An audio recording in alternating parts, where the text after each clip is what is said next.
Ողջունում եմ ձեզ մեր սիրելի հետևորդներ,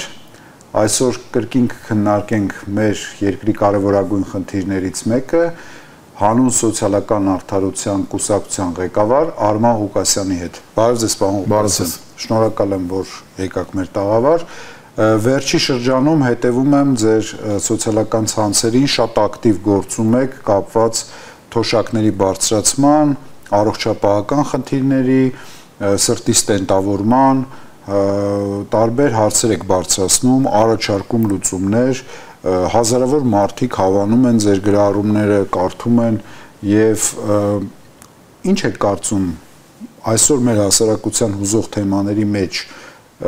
սոցիալական բաղադրիչը ինչքանով է մեծ, որովհետեւ այսպես ասենք, հա, հիմնական քաղաքական թեզերը մեր քաղաքական ներքաղաքական դաշտում վերաբերվում են այլ հարցերի, Արցախ, օկուպացված տարածքներ, խաղաղության օրակարգ, քաղբանտարկյալներ եւ այլն, դուք ավելի շատ շեշտը դրել եք սոցիալական խնդիրների վրա եւ նաեւ ձեր կուսակցությունն է սոցիալական արդարության համար պայքարում, ո՞նց եք կարծում, իրական շարքային քաղաքացուն այսօր այդ հարցերը ավելի շատ են հուզում։ Ես շնորհակալ եմ հրավերի համար, ասեմ, որ ես շատ ցավում եմ, որ մեր քաղաքական դաշտում իրականում այդ օրակարգերը անտեսված են, իսկ դա ես համարում եմ իրական ժողովրդական օրակարգ, երբ դու հոգսերի մասին ես խոսում մարդու, առօրյայի մասին ես խոսում, բնականաբար այն հարցերը, որոնք բարձրացվում են, ես չեմ ասում, որ դրանք առհասարակ պետք է անտեսվեն կամ դրանք կարևոր չեն, բայց ես նկատում եմ, որ մեր քաղաքական դաշտում կա մեծ բաց, երբ սոցիալ-տնտեսական այդ հարցերը, այսպես ասենք, մնում են երկրորդական, երրորդական եւ առհասարակ կորում են օրակարգից։ Եվ ում է դա ձեռք տալիս առաջի հերթին իշխանություններին։ Իշխանությունները յուրաքանչյուր իշխանություն չի ուզում լսի այն իրական խնդիրների մասին, որոնք կան գետնի վրա։ Օրինակ, մարդ ամեն օր բախվում է այն խնդիրների հետ, որոնք մենք բարձրաձայնում ենք։ Ես հարցնում եմ շատ պարզ, հստակ հարց եմ ձևակերպում։ Ինչպես թոշակառուն 36000 դրամով ապրի, երբ ամեն ամսվա ռեժիմով անընդհատ գնաճ է տեղի ունենում։ Ինչպես ապրի, երբ թանկանում է հանրային տրանսպորտը, երբ թանկանում են առաջին ապրանքները անհրաժեշտության, երբ թանկանում է դեղորայքը, մի հատ համատեք հիմիկվա գները դեղորայքի եւ մի քանի տարի առաջվա գները, եւ այդտեղ որևէ հարց անգամ չի կարող բաց մնալ, հա, այսինքն նպաստներից են անարդար կերպով մարդկանց կտրում։ Տեսեք, բազմաթիվ են ահազանգերը, ինձ մարդիկ գրում, զանգում են, որ մարդուն կտրում են նպաստից եւ շատ անգամ դա տեղի ունենում տեխնիկական պատճառներով, որովհետեւ թոշակառուն տարեց մարդը չունի հնարավորություն հասնելու համապատասխան վայր, պետական կառույց, որտեղ պետք է թարմացնի իր թղթերը, որպեսզի նպաստը ստանա եւ որևէ մեկին դա հետաքրքիր չի։ Ես զանգարել եմ նպաստ, կներեք, զանգարել եմ սոցապ եւ սոցապում հարցրել եմ ուղիղ եւ զայնագրել եմ այդ տեսանյութը։ Արդյոք Հայաստանում կա պրակտիկա օրենք, որ սոցապ աշխատողները հաճախ են տներ այն մարդկանց տարեցների, որոնք ունեն առողջական սահմաններ։ Եվրոպայի Միացյալ Նահանգներում դա կա եւ ասում են չկա,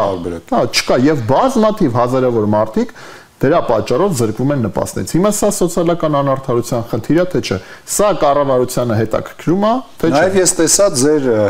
հետաքրքիր զանգը շտապօգնություն, երբ որ մարդուց պահանջում են, հա, ուրեմն գումար տեղափոխման համար, այսինքն դա ինչ է նշանակում, ասենք մարդուն Երևան տեղափոխելու համար են ուզում։ Գիտեք ոնց Երևանից եթե գալիս է շտապօգնությունը մարզ, Երևանյան շտապօգնության ծառայությունը 1000 դրամը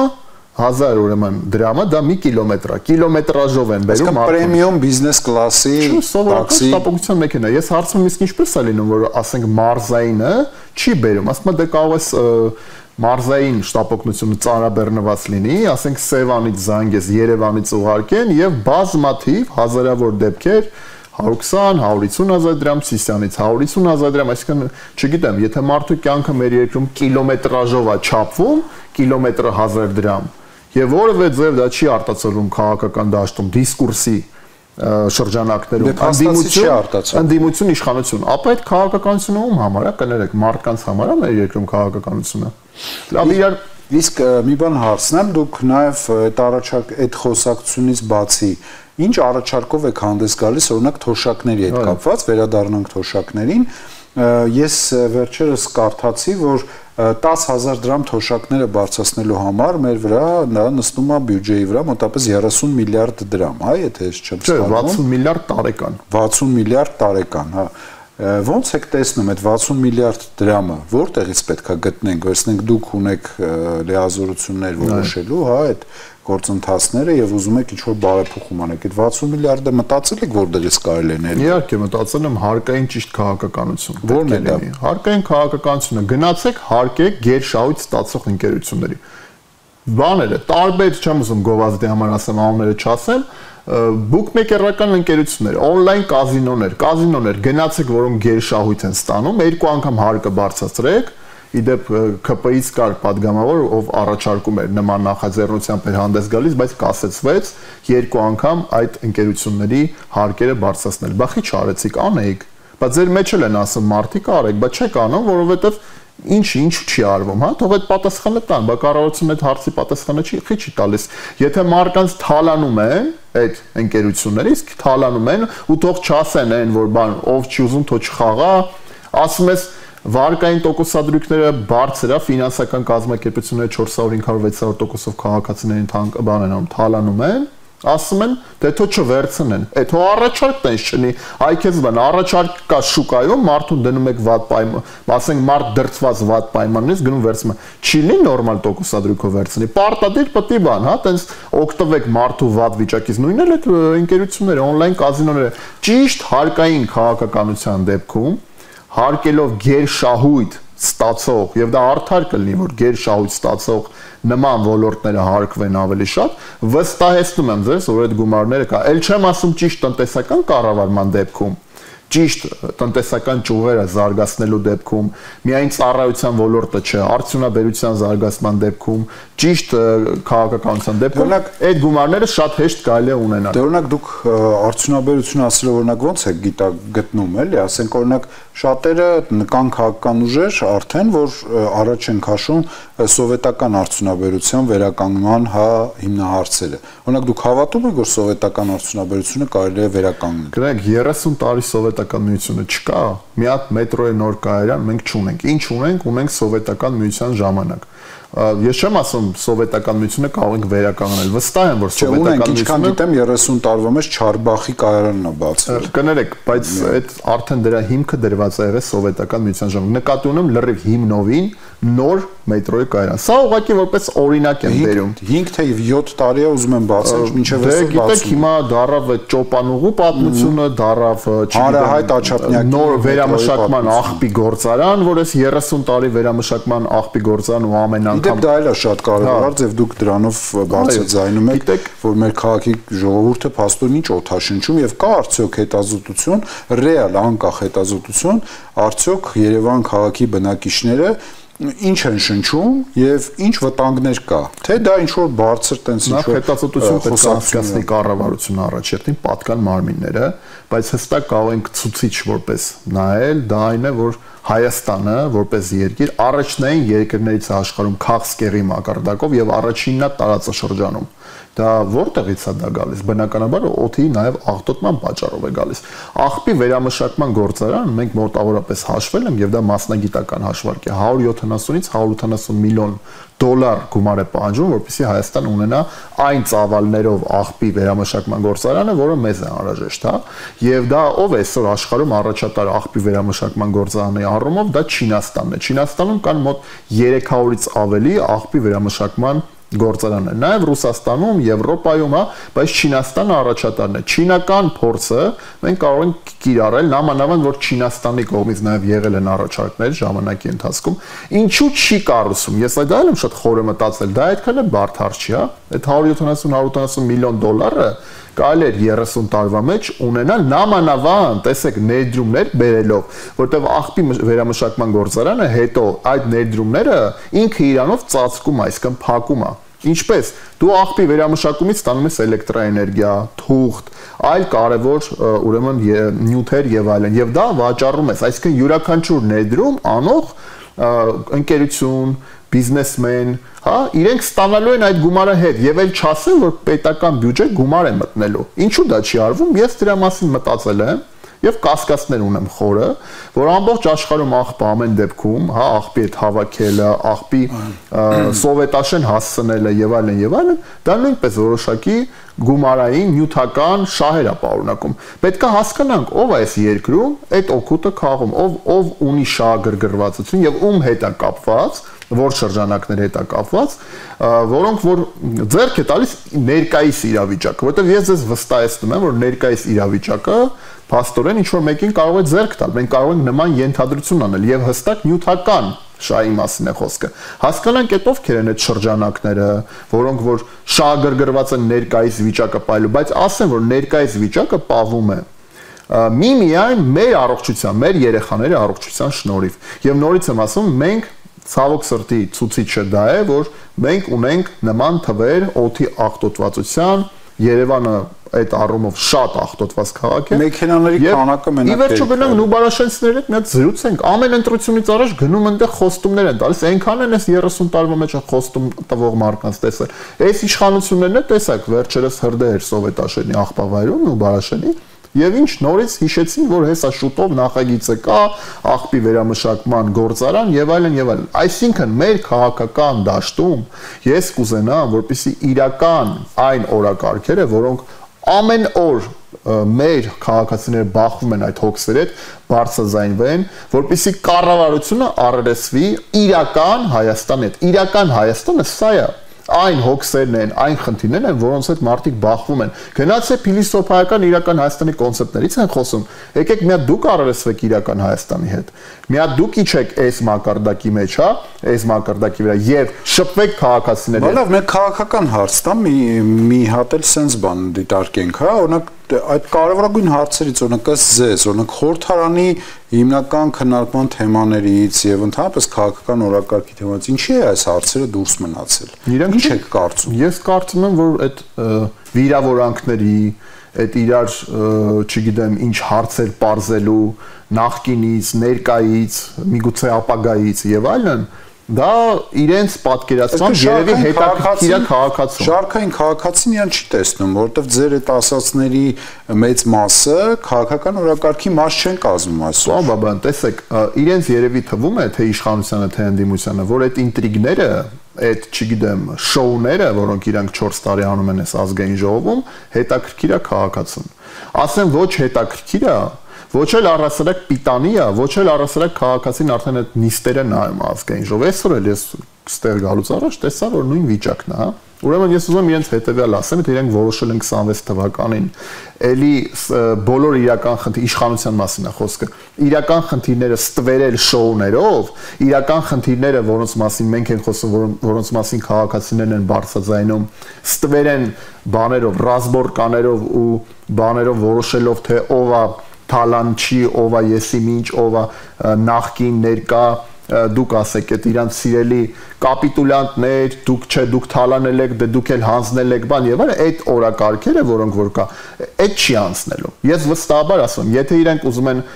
իրենք ընտրեն իրենց հակառակորդներին, հա, եւ թիրախավորեն, ինչ որ որոշել են, որ Ռոբերտ Քոչարյանն է իրանց հիմնական մրցակիցը կամ չգիտեմ Պողոսն է, Պետրոսն է, իրանք չեն որոշելու։ Այս անգամ այդ նույն սխեմաները չեն աշխատելու։ Այս անգամ ժողովուրդն է հստակ աչքերը բացելու իշխանության եւ իջացնելու իրական Հայաստանի մակարդակին։ Ռոբերտ Քոչարյանի անունը տվեցիք, որպես ի հավելում ձեր ասացի, օրինակ դուք ինչ եք կարծում, օրինակ Ռոբերտ Քոչարյանը 21 թվականին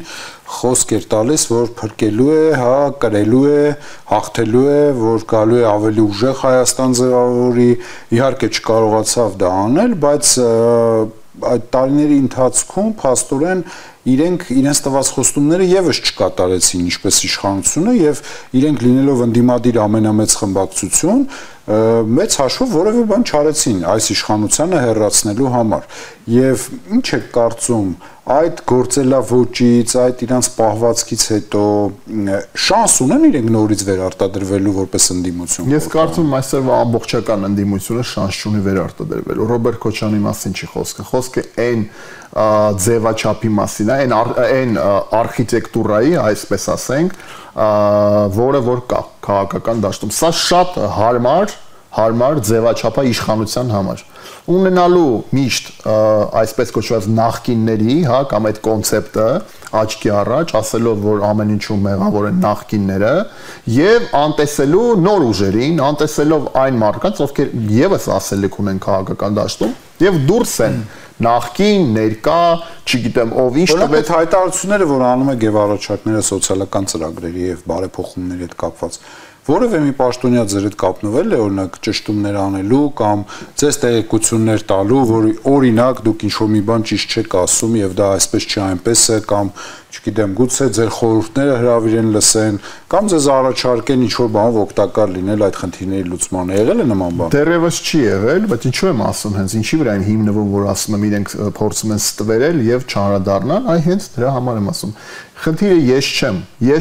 այնպես չի, որ եթե ես չեմ բարձրաձայնում, այս խնդիրները գոյություն չունեն։ Այնպես չի, որ թոշակառուները չեն բարձրաձայնում թոշակների հարցերից, նպաստառուները նպաստների հարցերից, առողջապահության ոլորտի մասին առանձին, եթե ժամանակ ունենք մի փոքր կարող ենք խոսել առողջապահական ոլորտի մասին։ Խնդիրը ես չեմ, ինձ արձագանքել կարող են չարձագանքել։ Խնդիրները թող լուծեն։ Լուծում պետք է ստանա խնդիրները։ Եվ նորից եմ ասում, եթե իրանց ձեռ է տալիս, որպեսզի իրանց հակառակորդները, մրցակիցներին իրանք ընտրեն, հա, հիմա չսևեռվենք կոնկրետ ով, մենք շատ լավ պատկերացնում ենք, որ իրանց միշտ ձեռ է տալու այնպիսի ուժերին միշտ սարքել իրանց հակառակորդ, երբ իրենք կարող են ասել միշտ, որ այ ձեր հետևում կա այս հարցը, այն հարցը, այն հարցը։ Մենք նոր սերունդ ենք եւ մենք էլ ասելիք ունենք եւ մեր ասելիքը այնպես չի որ ավելի պակաս կարեւոր է, եթե ոչ կարեւոր է, քան իրանց հիմնական որոշած մրցակիցներին է, թե թող իրանք մի հատ ժողովրդին պատասխանեն, բայց թող ժողովրդի հարցերին բարձրացած պատասխանեն, ժողովրդի խնդիրները լուծեն, բախի չեն անում, որտեղ ձեռք չի տալիս, նորից եմ ասում։ Մեր նպատակը, մեր նոր սերնդի, նոր քաղաքական սերնդի նաեւ նպատակը նա է, որ մենք քաղաքական դաշտը բերենք իրականություն։ Իշխանությանը բերենք իրականություն։ Իրական Հայաստան տանում։ Իրական Հայաստան, բայց իմ իրական պատկերացած Հայաստանը այն խնդիրներն են, որից մասին ես խոսում եմ։ Ոչ թե փիլիսոփայական օդում ինչ որ կախված բաներ, որոնց մասին կարելի է այդպես հավերժ խոսել։ Իմ Հայաստանը, իրական Հայաստանը հստակ ունի հարցեր, որոնք պետք է ստանան պատասխաններ եւ դրա համար է այս կառավարությունը բերվել իշխանության ոչ թե բերվել է նրա համար որ ասի աղքատությունը ձեր ուղեղներում է ձեր հարցերը դուք պետք է լուծեք կառավարությունը խոմ բան չի որ ձեր համար բարեգործություն անի կառավարությունը ոչ այդ փողերը բյուջեն պետական իրաց տնից է բերել ոչ էլ այդ փողերը իրենք են գնում դրսից աշխատում բերում դնում մեր երկրում որ մեզ լավություն անեն այդ մեր վճարած հարկերն է հանրությունը իրավունք ունի պահանջելու թե թոշակների բարձրացում թե նպաստների բարձրացում թե առողջապահության ոլորտի բարելավում շաքար ունեցող երեխաներին հաշմանդամություն ունեցող կարգ ունեցող տարբեր հիվանդություն ունեցող երեխաներին զրկում են բաներից կարգերից գիտեք ինչու որպեսզի 39000 դրամ նպաստ չտան բա ինչ անեն օրինակ այդ նպաստը ասում են գնա ինչ ես ուզում կարգ դա քո համար առավելություն է գնա դու լավ ես ձեր ոտ ունես գնա աշխատի հետո ինչ որ դու շաքար ունես ամբողջ կյանքում ունենալու ես քո ֆունկցիոնալության վրա ազդել է շաքարը ազդել է քո շարժունակողության վրա, քայլելու վրա, ձեռու ոտի վրա, չէ, ուրեմն կտրում են քեզ նպաստից, սա նորմալ է։ Գիտեք ինչ են կտրում, մենակ այդ 39000 դրամ նպաստը չի։ Շաքար ունեցող երեխաները կամ որևէ այլ խնդիրներ ունեցող առողջական երեխաները, ովքեր ստանում են կարգ եւ ունեն նպաստ ստանալու, նրանք նաեւ ստանում են անվճար տրանսպորտից օգտվելու հնարավորություն, բժշկական որոշ ծառայություններից օգտվելու անվճար հնարավորություն։ Այդ ամեն ինչը կտրում են, որպեսզի պետական բյուջեի վրա չլինի հավելյալ այսպես ասենք բեր բայց պարգևավճարները չեն կտրում գնացեք կտրեք падգամավորների աշխատավարձները կներեք էլի եթե տենց եղավ եթե ընտրում եք շաքար ունեցող երեխաներին կամ մնացած հաշմանդամություն ունեցող մարդկանց թեկուս կարգ ունեցող մարդկանց եւ երեխաներին դուք որոշում եք որ իրանց հաշվին պետքա պետական բյուջեն խնայեք այդ ձեր հաշվի նախարարները աշխատավարձը 1.5 միլիոնից սարքեք 1 միլիոն ինչա 1 միլիոնով չեն կարող ապրեն այս երկրում նախարարները իսկ 36000 դրամով թոշակառուները կարան ապրեն ամոթ է էլ ամեն ինչ չափը սահման կա պարոն Բաբայան ես միգուցե էմոցիոնալ եմ խոսում որտեղ այս հարցերի մասին չեմ կարող էմոցիոնալ չխոսեմ ամեն օր շփվում եմ մեր քաղաքացիների հետ ամեն օր ստանում եմ նամակներ ամեն օր ես ստանում եմ զանգեր ու ես իսկապես արդեն չգիտեմ ես ոնց տեղ հասցնեմ այս իրականությունը իրենք գիտեն այս իրականության մասին իրենք գնացել են շփվել են քաղաքացիների հետ գնում են ես ինչից եմ խոսում գնում խոսում են բանից մեկ գիտեք ինչ եթե մեզ չընտրեք բան նախկինները կգան հետո 10 տարի հետո ինչ եք ասելու 31 ասենք 26-ին վեր ընտրվեցիք 31-ին ինչ եք ասելու Չէ, դուք շատ հետաքրքիր օրակարգ եք առաջ քաշում եւ կարծում եմ մեզ դիտող հիմնականում ավակ սերնդի ներկայացուցիչները, ովքեր որ այդ խնդրի հետ առնչվում են եւ առնչվել են, պետք է հասկանան, որ կան մարդիկ, ովքեր այս հարցերով զբաղվում են եւ իհարկե, այո, պետք է մեր քաղաքացիները պահանջատեր լինեն, որովհետեւ քաղաքականության մեր սոցիալական հատվածը յուրաքանչյուր երկրում շատ կարեւոր հատված է եւ առանց այդ հատվածի չկա քաղաքականություն։ Բայց նաեւ կուզեի թոշակներից անցում կատարենք երիտասարդության խնդիրներին, որպես երիտասարդ գործիչ դուք ո՞նց եք տեսնում այսօրվա երիտասարդությունը ինչ է ուզում, ինչ ունի եւ ինչ կարող էր ունենալ, որ չունի եւ ինչն է, հա, այդ այսօրվա երիտասարդության մոտիվացիան, ինչով է ապրում երիտասարդությունը։ Դուք շփվում եք։ Ինչ եք կարծում, օրինակ ձեր հարցին փորձեմ հարցով պատասխանեմ։ Եթե կրված տղերքին, հա, ինձ ժողովրդական լեզվով ասեմ, պատերազմին մասնակից տղերքին, որոնք ունեն առողջական խնդիրներ, եկել են պատերազմից եւ սովորում են բուհում եւ գումար չունենալու պատճառով դուրս են մնում բուհից։ Դա իհարկե պետական բուհ չի, մասնավոր բուհ է, բայց պետությունը որևէ կերպ չի միջամտում, չի սուբսիդավորում մասնավոր բուհում եւ այլն եւ այլն։ Սա ահազանգ է, որ հստակ ես ձեզ ասում եմ։ Երիտասարդը դրանից հետո ինչ պետք է ակնկալի այս երկրից։ Ակնկալում է արագ ինչ որ ձևով արագ ստեղից գնա, չէ՞։ Հիմա իրավիճակը նայա, մենք ունենք նաև առաջարկներ երիտասարդների մասով։ Որևէ լավ սովորող ուսանող, կրված տղերքի մասին առհասարակ չեմ խոսում։ Կլինի մասնավոր բուհ, կլինի պետական բուհ, որտեղ ուզում ալնի թեկուզ մասնավոր, պետությունը պետք է սուբսիդավորի։ Որ այդ տղերքը կռվել են, պետությանը ծառայություն են մատուցել, առողջությունն են իրաց դրել, կյանքն են դրել, գնան իրանք այդ տղերքը ու կարողան պետությանը, ու հələ մենակ ուսումը չէ։ Այդ մարդկանց նաև պետք է ապահովեն աշխատանքով։ Պետությունը պետք է ապահովի աշխատանքով։ Այդքան բիզնես ունենք այս երկրում։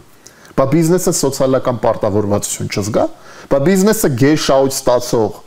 այդքան հանքեր են շահագործում, էս են անում բանկեր, եսի միջեր գերշահույթ են ստանում, բայց չունենան այդ սոցիալական պատասխանատվություն։ Մենք ունենք առաջարկ, լավ սովորող ուսանողը չպետք է մնա դուրս փողի պատճառով բուհից։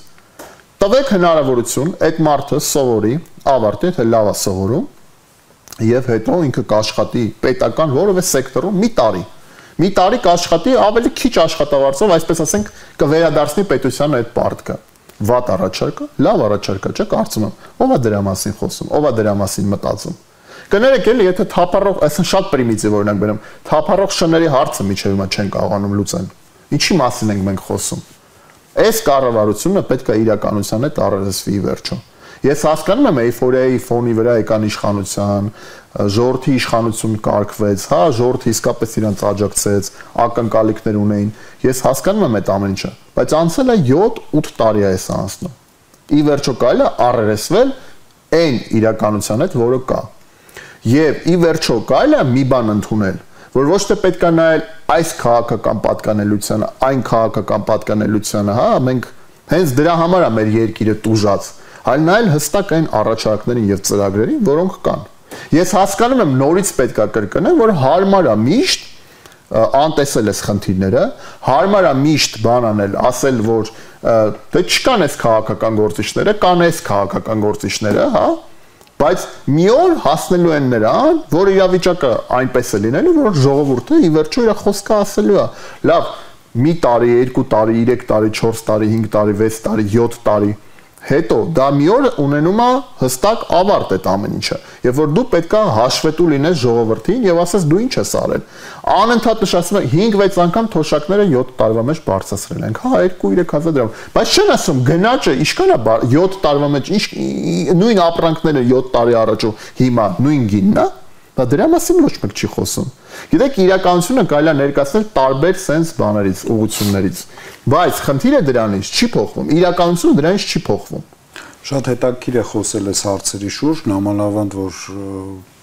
համարյա թե կարելի է ասել, շատ քիչ գործիչներ են խոսում, եթե իհարկե խոսում են այս հարցերի շուրջ, ցավոք սրտի մեր ժամանակը չի հերիքում, կուզեի մի քանի բլից հարցերով ավարտենք մեր հարցազրույցը, որն է ձեր կյանքի նպատակը եւ ինչ եք կարծում, հա, ի վերջո ձեր կյանքի պրոյեկտը որն է։ Կյանքի նպատակը դրական փոփոխություններ բերելն է իմ երկրին ու իմ ժողովրդին, առանց որևէ, ասենք ասենք, առանց որևէ ավելորդ ձգտումների դեպի աթոռը։